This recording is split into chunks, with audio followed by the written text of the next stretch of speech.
So we've got Sorcerer GF gets intimate with the polite tin can, Captain America, the Winter Soldier, and Wasted Potential. And now we've got the bisexual God of Mischief gets isekai to Time Splitters featuring the Wildman, Angry Woman, Rule 63, and it was pretty good. Out of all the Disney Plus shows we were getting for Phase 4, this was definitely the show I was looking forward to the most because I love to cheer on Marvel's Biggest Loser, and because the idea of a low-key TV show automatically has to be something completely new and ambitious for Marvel to take on.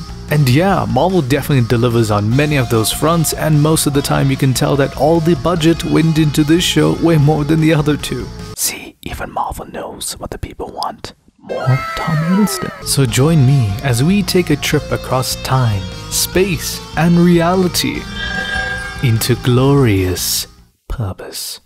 So with the new direction Marvel is taking its characters and new concepts to learn from in Phase 4, Loki feels like a transitional series that takes everything you know about Loki, the power scaling of the MCU, and anything you know about known organizations we're familiar with, and throws it out the window. I mean, they treat Infinity Stones like it's regular stones, and that just goes to show how different this new era finna be. Loki operates in its own little bubble, but at the same time pays homage to relevant connections that Loki has in the MCU. But what does that replace Loki with in all that universe building with?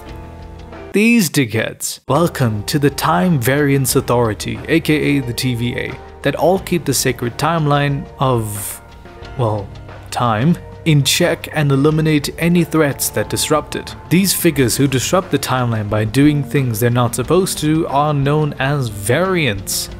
And guess who becomes a variant because they can't keep their hands off a glowing blue box? This dickhead. And surprisingly, his alternate counterparts are famous variants too. But instead of just returning this dickhead back to his timeline, the charming and dashing TVA member Mobius wants to utilize Loki's perceptive nature of himself, so he's able to work with the TVA to find himself. Now this show gets a little freaky with different timelines and universes, but hey, Phase 4.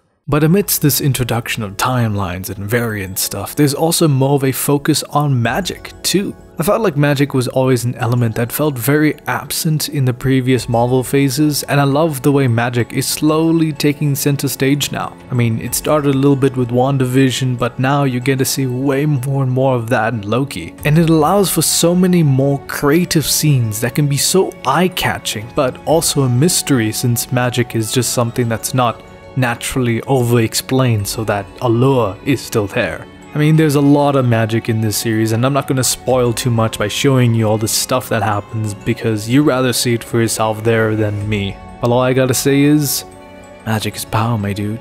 But outside of all the concepts and figures we learn about in magic, my favorite part about Loki is the way it develops this loser into a much more vulnerable and realized character. Like, we don't really understand why this guy was so obsessed with causing chaos and wanting to rule everything. But here we start to see deeper layers to Loki as a character and reason to some of his actions. And the supporting cast actually help Loki in a way that's both necessary to his development and comfort. Like how the daring and dashing Mobius can see beyond Loki's facade and questions his actions constructively. And you know, most characters would write off Loki for just being his typical conniving self, but it's refreshing to just see another character just try and help the guy. And in a few scenes you can kind of tell that he really appreciates the help. And now I'm going to say spoiler alert, because I really can't talk much about this series without giving spoilers, because there's a huge reveal after the second episode, so I try to be a little bit shallow on spoilers now, but now it's just going to be spoilers throughout. So if you care about that, go watch Loki, stop with the video, just go watch it. But if you've watched it or you don't care, let me explain. So the other character I wanted to talk about was Sylvie, aka Rule 63 Loki, who for the most part was a character I really didn't care about at first, but her dynamic with Loki made me warm up to her a lot. Her whole backstory of not being able to live a peaceful life and having to jump in between apocalypses to plot her evil schemes was an aspect I honestly did not care about. But I think the part I really liked her for was how she was able to show vulnerability and made Loki a lot more introspective. And for me, it turned this whole show about timelines and variants and all that into a thought of, what if you saw yourself the way you see yourself? Like, I know that sounds fucking confusing, but just bear with me when I say this. Like, what if you were able to see the way you act as an outsider and how you can call out your other self's flaws and everything, but can you reflect on that yourself and learn from that? I don't know, does that make sense? And that sentiment is carried over when we see the other Lokis in episode 5. The way classic Loki turns his life around, or how Kid Loki did that one thing Loki was never able to do. And even when the other Lokis betray each other, it's so reminiscent of the character we knew Loki as rather than this more refined and developed Loki. And even after the reveal of the TVA members all being variants, we get a character like Hunter B-15 who is mournful because she wasn't even able to be themselves as their life was taken away from them by the TVA. Or a character like Renslayer who still upholds order without ever bothering to even consider what her life was like before. Makes you question yourself. Would you fight to live a life that you own? Or uphold a lie so you can blend in?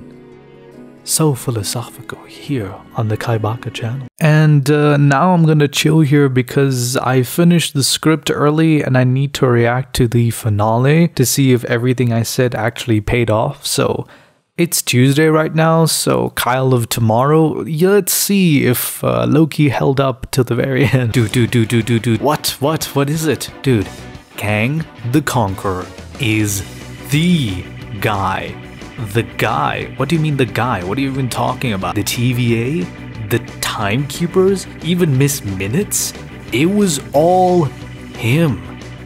Oh, well, that finale was definitely something. Not only did we get our first incarnation of Kang the Conqueror, but Sylvie straight up murks the man too. I mean, I was surprised when you'd think that, oh, maybe Loki can reach her so she can change her mind. And there's a little bit of hope with that in the self-cessed. But then she pushes him away and then paves the way for the next few years of Marvel content. I also didn't expect Sylvie to distrust Loki in the end because I thought I was sold on that whole, you know, vulnerability thing I mentioned earlier, but goddamn girl, you don't give a fuck. I also love this incarnation of Kang, who many people say is the Immortus version, and Jonathan Majors does a great job in selling this more like animated version of Kang. And also, bro, the way Renslayer just unhands Mobius just like that, bro, how you do my mans just like that? And then that cliffhanger ending, my god.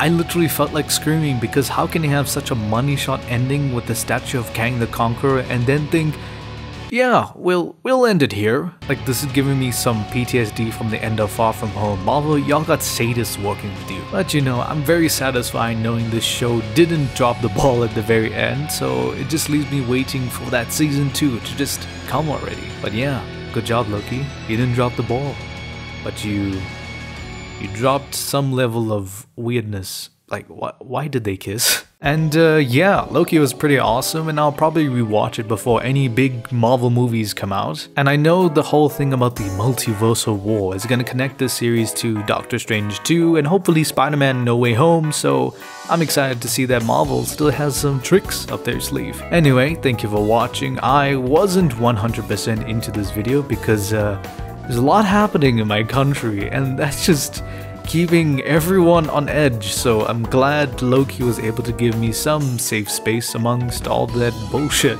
But yeah, again, I appreciate y'all, and I'll see you in the next video. Bye bye.